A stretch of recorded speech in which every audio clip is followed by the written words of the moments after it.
Bonjour ou bonsoir tout le monde.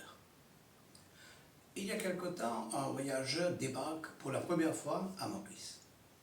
C'est un Américain noir et il sait que l'île Maurice est un pays africain, même si elle ne se trouve pas sur le continent noir, et que son peuplement est issu d'abord de l'Europe, puis de l'Afrique et enfin de l'Asie, surtout de l'Inde.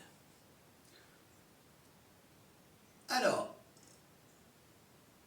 il était étonné de ne voir que des fonctionnaires d'origine indienne dans l'aéroport de ce pays africain. On se croirait au Sri Lanka ou à Mumbai en Inde, dit-il. Selon lui, les officiels de l'État avec qui il a eu affaire, même la dame à la boutique avec qui elle a acheté la carte SIM, elle aussi hindoue, l'ont traité avec méfiance et lui ont parlé avec brutalité. Il dit qu'il n'a jamais connu une expérience aussi désagréable dans aucun des pays qu'il a visités. Le seul moment rafraîchissant qu'il a eu à l'aéroport, c'est lorsque son hôte est venu l'accueillir. Son hôte, un musulman, lui a demandé comment cela s'est passé à l'aéroport. Il lui a alors demandé pourquoi cette question. Et l'autre a répondu que les employés de l'aéroport ont la réputation d'être désagréables avec les voyageurs venant du continent noir. Comment en est-on arrivé là? C'est suite à la politique adoptée par le gouvernement après l'indépendance en 1968, ce qui nous amène à parler de la condition dans laquelle nous avons obtenu l'indépendance, des négociations sur l'archipel des Chagos avec l'atoll de Diego Garcia, où les Américains veulent construire leur base, et des conséquences de l'indépendance sur les différentes ethnies qui peuplent l'île Maurice. Ce sera évidemment un peu long, mais pour ne pas vous fatiguer avec tout cela d'un seul coup, nous allons diviser cette évocation en 3 parties de 7 à 8 minutes chacune. C'est donc après l'indépendance que le nouveau pouvoir a décidé de n'employer que des Mauriciens d'origine indienne dans la fonction publique. C'est la mission que s'était donnée Swasio Sagaram-Goulam, le tout premier ministre, et qui avait milité pour l'indépendance avant les élections générales. Dans les années 60, 2 principaux partis politiques s'affrontent dans l'île Maurice, encore colonie britannique. Le Parti travailliste et le Parti mauricien. Le Parti mauricien est le parti des Blancs, descendants de colons français, représentant les intérêts de l'industrie sucrière. Dans un passé récent, les conditions étaient telles que seuls les Blancs pouvaient avoir le droit de vote. Et naturellement, tous les députés étaient Blancs. Mais avec l'évolution politique et l'avènement du suffrage universel, le paysage politique mauricien a changé et il n'y a plus un seul député blanc à l'Assemblée nationale.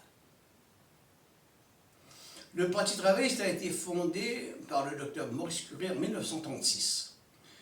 Il s'est appuyé sur les syndicats. Et les artisans créoles qui habitaient presque tous à Montville comme lui adhèrent en masse au Parti travailliste.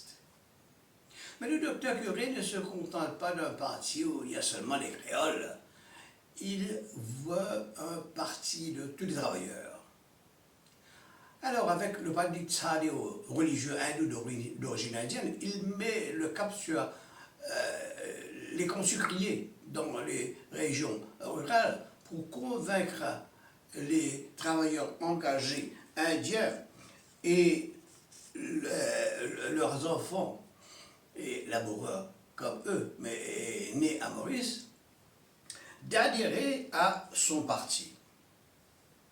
Le docteur Curie, un créole blanc, parlait probablement français et le Pandit Tsadeo traduisait.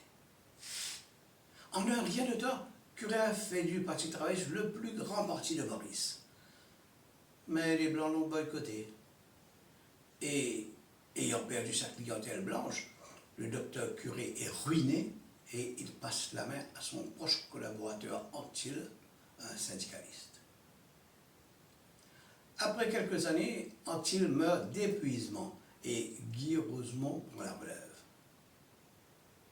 Rosemont était très populaire auprès des créoles de la classe ouvrière. Mais lorsque Rosemont, malade, ne peut plus continuer, il passe la main au docteur Siusaga Ramgoolam. Mais Ramgoolam ne veut rien entendre d'un parti de tous les travailleurs. Avec l'aide des intellectuels hindous, petit à petit, il fait du Parti travailliste un parti hindou. Et petit à petit, la communauté créole se rend alors compte qu'elle est devenue persona non grata dans son propre parti, qu'elle doit à regret délaisser. Dans le même temps, le Parti des Blancs, le Parti mauricien, a recruté Gaëtan Duval, jeune avocat créole, qui devient l'adjoint du leader blanc du Parti mauricien. Ils n'ont certainement pas besoin d'un créole pour diriger le parti, mais ils ont besoin d'un créole flamboyant, comme les Gaëtan Duval, pour attirer la masse créole vers leur parti. L'apport de créole pourrait soit leur donner la victoire aux élections, soit faire élire un bon nombre de députés blancs qui pourront alors négocier en position de force avec le nouveau pouvoir hindou qui serait vainqueur à ces élections. Séduits par le discours de Gaëtan Duval, les créoles émigrent en masse vers le Parti mauricien. Telle était la situation politique à Maurice lorsque, en septembre 1965, la Grande-Bretagne invite les leaders des partis politiques à une conférence constitutionnelle alors que Maurice est encore colonie britannique.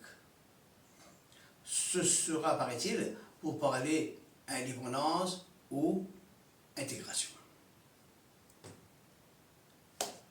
Nous vous remercions de votre attention et nous espérons vous retrouver pour la deuxième partie de notre évocation sur l'indépendance de Maurice. C'est là que nous parlerons de négociations sur l'archipel des Chagos avec l'atoll de Diego Garcia, où les Américains ont construit leur base. Merci et à bientôt.